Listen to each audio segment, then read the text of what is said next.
welcome back to Live and Breathe Horses. And we're going on with these fabulous stories of More Than a Horseman about Tom Dorrance. And today's story comes from Ellen Epstein. I will start with some history. The day that Margaret and Tom came to Stonegate Stables in 1977 was a turning point in my life. Starting with my horsemanship and permeating my whole life, from the way that I learned to approach other people to my philosophy for raising our son, Patrick. I'd been disappointed with the way that dressage riding had felt to me. I always thought that it would feel light and beautiful, but that was not the case at the time. When Tom rode Raven, I saw something that I didn't know was possible, but had always dreamed might be. As my time with Tom progressed, I discovered what seemed to me to be revolutionary ideas. The idea that the horse could learn the meaning of the bit in a step-by-step process by yielding to his own pressure. That he could learn to adjust his steps, round up his top line, and shift his weight to the hindquarters as concepts, not just be drilled into submission. It seemed so important to me to focus only on this that I stopped my dressage lessons for a couple of years. I started up again only because Tom said I needed to go out and continue to watch and learn, saying that I would learn things that I will want to do and things I will not want to do. So during those years of the clinics in Merced and Gustine, what Tom called our two-ring circus, I continued to also work with top dressage professionals.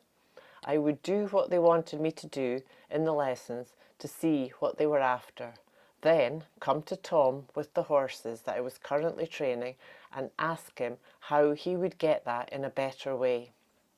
When I described or attempted to show Tom what it was they'd been after, he always had a way that was not stressful to the horse to accomplish that, and made so much sense to me and the horse. He helped me with piaffe, passage, canter pirouettes, flying changes and tempi changes. He also helped me to accustom some of my horses to the double bridle, all invaluable information that I've passed on to so many of my students. I have some wonderful pictures of Tom helping me to teach breek to piaffe. He made it seem so easy, and breek became so relaxed about it just by making sure that he started with the hind leg. When I reach, first one side and then another, then straight on, and remind him with rein back to shift his weight, it turned into a remarkable piaffe. During all those years, Tom would stress the importance of all this knowledge coming back out of me when my own feel that I needed to make it my own. That it should fit what I wanted to do and my own situation. He really taught me how to figure some of these things out for myself, to problem solve, to know there was always an answer. Just go back to the beginning and check each step out. To be confident that the problem would show up back there somewhere and could be worked out. That's not to say that I didn't stray from what I was learning with Tom. I did, and Tom let me know when he saw me. I'm sure I'm still not where Tom would want me to be.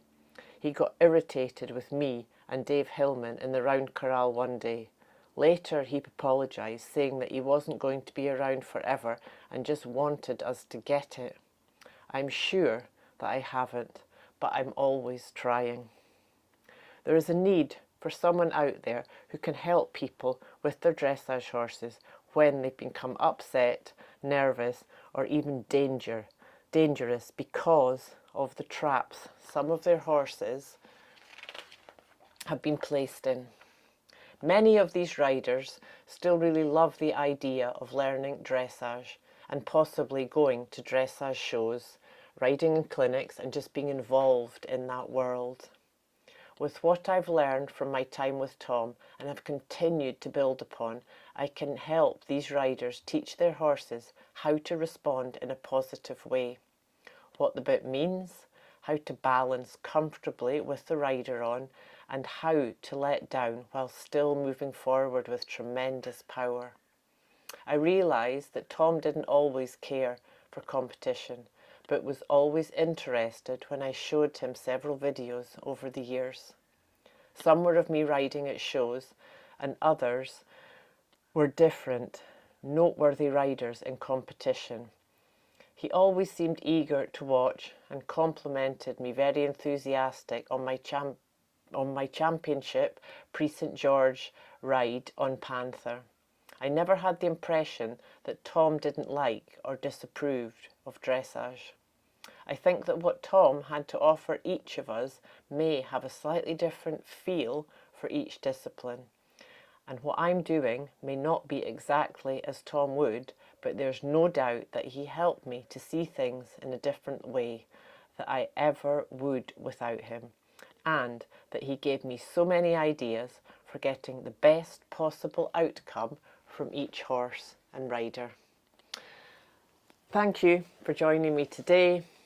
Keep tuning into the light, and I look forward to see you next time.